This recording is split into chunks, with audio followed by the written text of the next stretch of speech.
There is a feeling when you realize that you are in a dream. You don't want to wake up, but you know you will someday. And that's the dream Jack was in right now. He was wandering through the streets of the empty city in his dream, realizing that he was asleep in a dream, but he couldn't wake up. Jack squinted his eyes several times, pinched his arm, but the dream wouldn't leave him. How long is this going to last? Maybe I'm not dreaming at all, he thought. In such situations, people talk to themselves, but Jack could not get a word out, even though it was his dream. So he sat down on a chair at a cafe he knew very well and thought about what had happened to him. Jack knew that something had happened to him the day before, but it was as if his mind didn't want to let those memories pass through him, as if remembering them would make him sad. As he thought about it, the man didn't notice that an unfamiliar girl with blonde hair sat down next to him. She looked like an angel who had just come down from heaven, and Jack felt his breathing become much easier. It was as if all his senses were restored again. He could hear, feel, and think better. But most importantly, Jack felt that he could talk again. Without thinking, he asked the stranger, "Who are you?" The man didn't recognize his own voice, and the girl laughed like a bell. She looked at him the way one looks at small children. "Don't say anything. Don't waste your strength. Come with me, I'll take you to a place where you'll remember everything." Practically, he decided not to answer anything to the mysterious stranger. She took him under her arm and led him towards the exit of the city. Step by step, the high-rise buildings began to disappear from their sight. Jack began to notice a steep cliff on the horizon, the bottom of which could not be seen. "Where are we? Am I dead?" he guessed to ask. "Not yet, but that's for you to decide. I'm not going to tell you that things happen here like in the movies, like you'll see the light at the end of the tunnel and wake up. That's not how it works in real life. You have to figure out for yourself how to find that exit," the girl said calmly. "Can I stay here?" Jack asked. "Sooner or later you'll go down that cliff, except you won't have a choice anymore. Go on, they're waiting for you there," the stranger said with a smile, and Jack made up his mind. Now he remembered what had happened to him. He remembered he'd almost died, or died. That was for him to find out, to take just one step and see what happens next. Yes, that's what would happen, and Jack took a step, feeling his body relax, his eyes close, and he slipped back into sleep. The unknown again. The man's eyes begin to tingle, but he still hesitates to open them. Jack was stronger last time. When he first found himself in the dream, Jack hadn't hesitated to open his eyes. It was much more frightening to do so now, but he knew he'd made it. It was a coma. His body ached, his head ached, and he was thirsty. Somewhere in the distance was heard the sound of a machine measuring the pulse. Fearfully, the man opened his eyes and looked around, even though it was almost impossible to do so at first. Jack was in the central hospital of the city. The most elite doctors were treating this man. Money could arrange a lot of things, and he remembered how he got here. Jack is a millionaire, almost a billionaire, who was able to buy out cryptocurrency in time and guessed to resell it. On this case, he opened other businesses: cafes, restaurants, supermarket and store chains, 2 residential development companies. In addition, Jack owns 2 5-room apartments in his city, a house outside the city and a house abroad in Thailand, as well as 3 luxury foreign cars. Such a fortune is not the limit. Jack has always wanted more. Growing up, he and his family lived poor. Jack saw his parents working hard for him and his younger brother. He always empathized with them, and then he decided that he would grow up to become the richest man in the world. Now, owning large companies, Jack provided his parents with everything they needed. But recently, a terrible accident happened. It is clear that such a rich man has many detractors. Someone Jack crossed the road at the auction. He was threatened and extorted money, but he never gave in to such provocations. Of course, people don't like that. Last year, there was another assassination attempt on Jack. He was shot in the middle of the day. He was saved by his own brother. He saved Jack by throwing him to the ground and hiding him under his body. Now he's been in an accident. In the heart of the city, the man's car began to skid. Of course, it had yet to be proven exactly how the accident had occurred, but Jack knew for certain that it was no accident. Most likely, the man's enemies had disconnected the brakes on the car or made some other breakdown, and he would have to find out as soon as he got to his feet. He lay there, unable to get up. He had no strength even to call for someone. He could only wait for the doctor or nurse to come. But at that very second, someone else entered the office. It was definitely not a medical professional. It was Jack's wife, Maddie. They met at the club last year. Maddie works as a model. Things happened very quickly for them, as they do for a pretty model and a rich man. Except Jack couldn't forget this beautiful girl, so he married her. The only thing is that Jack never liked his wife's job. He thought that all men were always looking at Maddie. She always reassured him though, remarking how much she loved Jack. And now she was just as beautiful walking into the patient's single room. He saw that Maddie hadn't noticed that Jack had come to his senses. The girl was talking hard with someone, even arguing. Jack couldn't make out the person's face. He was standing with his back to her, but it seemed to be the attending physician. He was curious to hear what these people were arguing about, so Jack closed his eyes. "No, why do you explain it to me? What do you mean the paperwork's still pending?" "I'm his legal wife, so I'm entitled to all of his property," Maddie yelled. "Can you keep your voice down?" The man whispered. "The whole hospital will hear. He's not dead yet, just in a coma. We can't just redistribute all the possessions of a living person, especially, have you forgotten? He has a brother and parents." While we wait, Jack didn't understand. It turns out that his wife, while the man was in a coma, divided his property and thought about where to put his money. He'd always known his wife's avaricious nature, but he hadn't realized she was so greedy and hypocritical. "I guess all models are like that," he thought. Afterward, they wanted to talk about everything outside, so they left the room, continuing to argue about something else. Jack, left alone, began to think how to teach his wife a lesson and divorce her so that she would have no rights to everything he'd owned. He lay with his eyes open and stared at the ceiling. His post-coma condition was taking its toll. Jack had to tell the doctors that he was out of the coma, but he didn't know if it was the right thing to do. If his wife found out about it, she would find a way out, and in case of divorce, half of everything they had gained in the marriage would go to her. And that's at least half of a man's assets. He urgently needed to rewrite all the companies, firms, restaurants, and other things to another person. Someone he could trust. Suddenly, a nurse burst into the room. Jack decided not to show the one that he was out of the coma. The man covered his eyes and tried not to move. She approached him. "How strange." The girl muttered to herself. "We need to call a doctor," she said, and went towards the exit of the room. "Wait," Jack said sharply, to which the girl shuddered and almost screamed, "Calm down. Please help me. What are you doing there after the coma? Just don't tell anyone. I'll pay you well. I'll tell you later." The girl was very understanding. Either the millionaire's money had such an effect on her, or she just turned out to be a compassionate lady. Jack didn't know, but he wanted to. "Why didn't you call anyone?" he asked. "You could get fired." "It's very simple. Money plays a big role in our lives. By the way, we haven't decided with you how much you're going to pay me for my silence," the nurse said, adjusting the drip. "First, what's your name?" he said with a smile. "Ariana is my name." "So what about the price of silence?" the girl insisted. $20,000 will suit you, Ariana?" The man emphasized the girl's unusual name.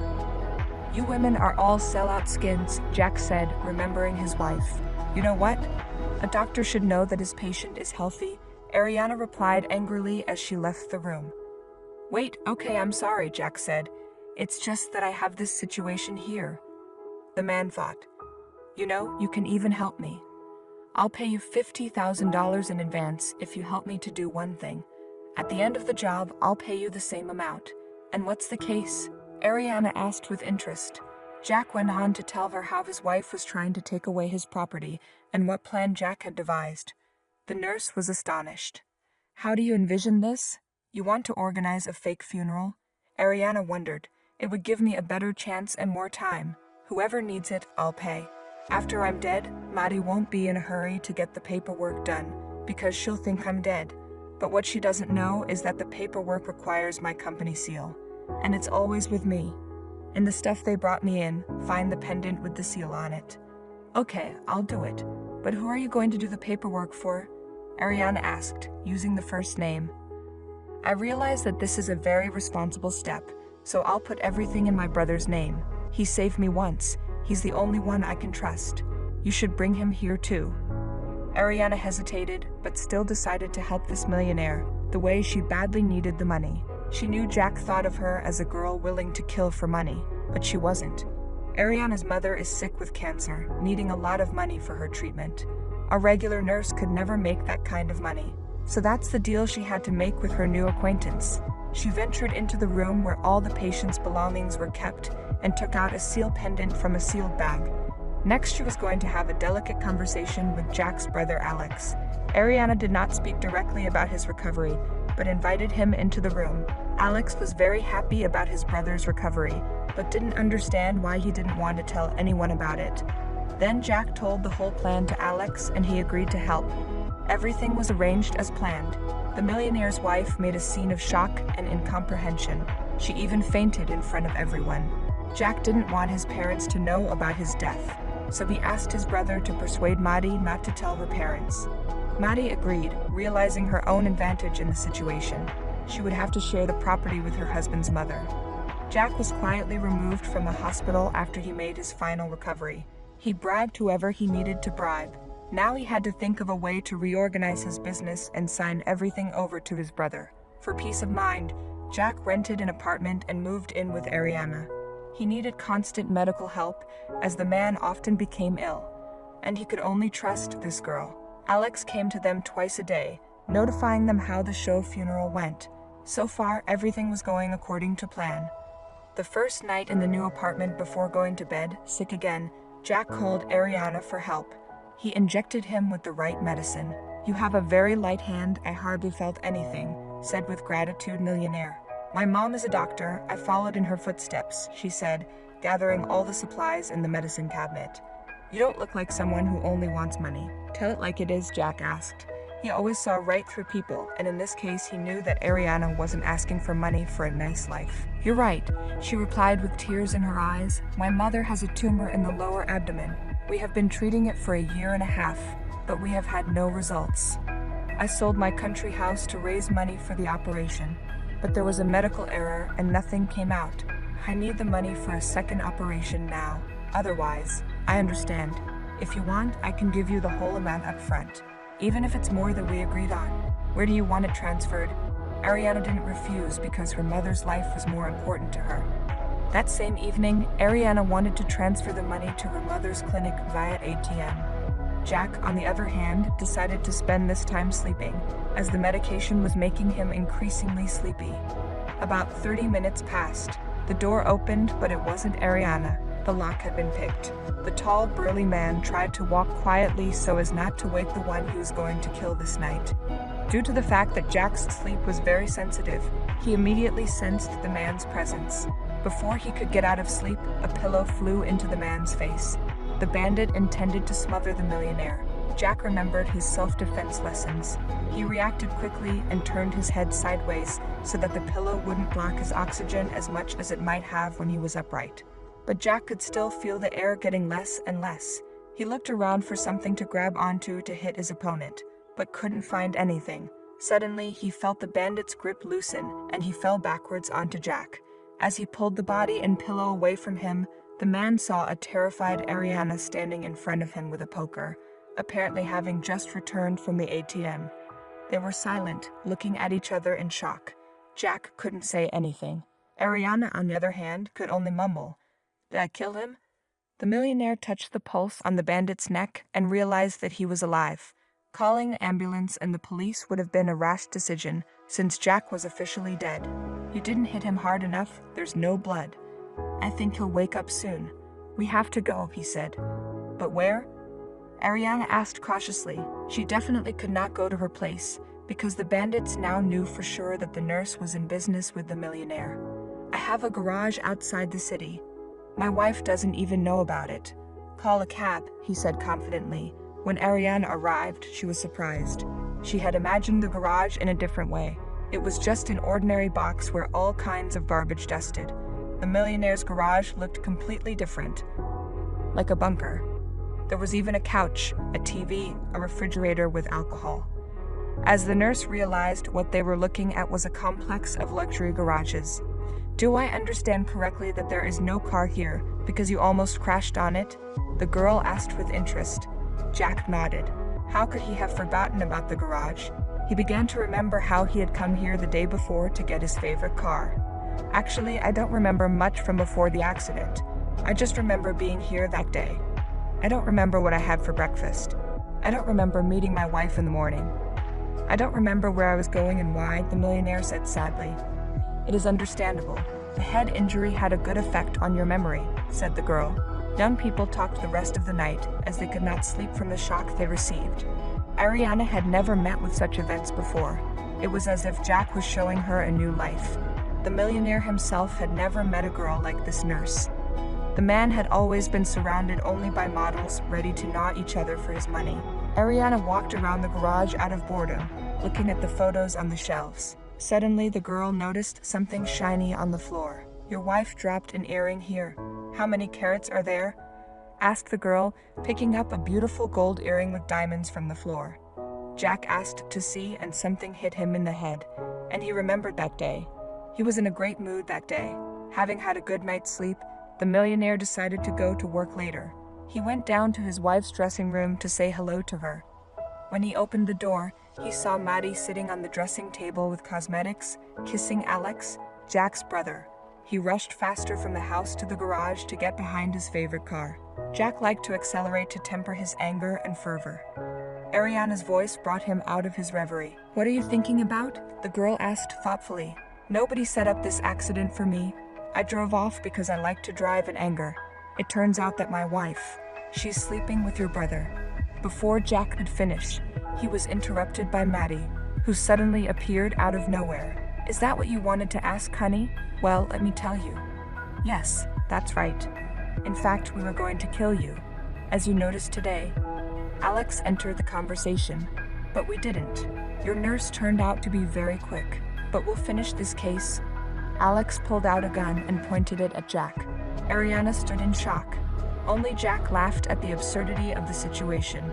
I'm sorry, but this is very funny. Alex, I didn't realize you were that stupid. Jack laughed. What did you say? Alex shouted. Jack realized that the man in the robe who was arguing with his wife in the hospital was his brother. You've always been jealous of me. The feeling of jealousy has enveloped you, and you can't see the edge. She's using you like she used me. You just don't know how else to trip me up. So you're stuck with Maddie. She'll use you and throw you out. Look, when I die, she'll take over the estate and my wife won't need you. Step aside, brother. Would a brother kill his brother? Jack said, trying to influence Alex. And it worked. The man put the gun down and looked at Jack sadly. He really had always been jealous of him, so he didn't realize what he was doing. During this time, Maddie realized her plan wasn't working and made a quick getaway. She hoped that she would have time to fly abroad. The girl had tried to plan for everything, except Jack had connections all over the city. His guys were quickly able to cordon off the city and catch the wife. Not to worry about all the details of the case and its evidence, Jack paid whoever needed it. Maddie was proven guilty. Jack was documented alive, of course, also at considerable expense. After a while, Jack and Ariana were married. The man helped the girl's mother and paid for the rest of her treatment and rehabilitation, and the woman recovered. His brother Alex, the millionaire, could not forgive. They stopped communicating. Alex flew to another country. Jack now has a rule for life. Who betrays once will betray the second.